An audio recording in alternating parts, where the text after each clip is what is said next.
Hello everyone, I'm Ryan Chan, the CEO and founder of UpKeep.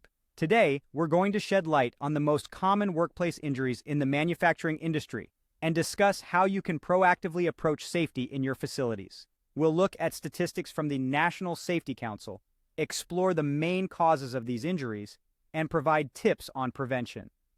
You'll walk away with the knowledge to create a safer environment for your maintenance and operations teams. So let's dive in. Let's dive into the most common workplace injuries for manufacturing businesses. According to the National Safety Council, in 2017, the most frequently experienced injuries by workers in the manufacturing industry included sprains, strains, and tears, which made up 30% of the injuries. Cuts, lacerations, and punctures were next at 13%, followed by soreness and pain at 12%, fractures at 11%, and bruises or contusions at 7%. In total, the report investigated a whopping 115,853 cases. Almost all, in fact, 99.7% of these injuries were non-fatal. This includes the top 5 injuries we just mentioned. Unfortunately, there were also 303 fatal injuries within the same period, making up 0.3% of the total cases observed. Now, let's talk about what causes these workplace injuries. They are typically classified according to the event or exposure most closely linked to the injury. For the manufacturing industry, the National Safety Council lists the top 5 causes of injuries as contact with objects and equipment at 34%, overexertion and other bodily reactions at 32%, falls, slips, and trips at 18%, repetitive motion at 6%, and exposure to harmful substances or environments at 5%. So, how can we prevent these workplace injuries? A great starting point is to prepare proactively for the top causes of injuries. Facilities should invest in quality personal protective equipment, also known as PPE.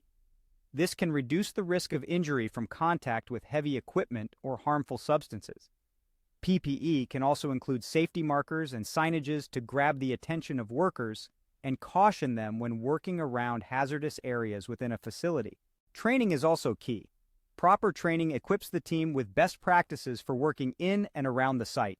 This can include mandatory safety training and equipment handling, as well as training and assessment in ergonomics and proper form to address injuries from overexertion, bodily reactions, and repetitive motions that cause stress injuries. Remember, preventing workplace injuries starts by promoting a culture of safety.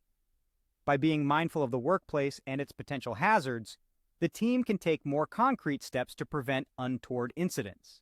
Finally, let's not forget that creating a safer workplace is an investment.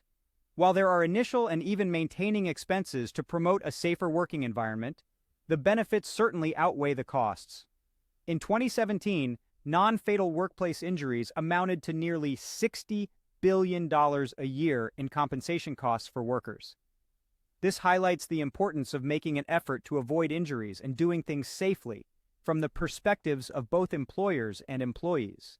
Thank you for watching. We've covered the most common injuries in the manufacturing industry, their causes, and how to proactively approach safety. Remember, a safer environment starts with awareness and proactive measures. If you found this video helpful, please subscribe to our channel for more insightful content. For more resources and tools to help your maintenance and reliability teams be more successful, visit us at upkeep.com.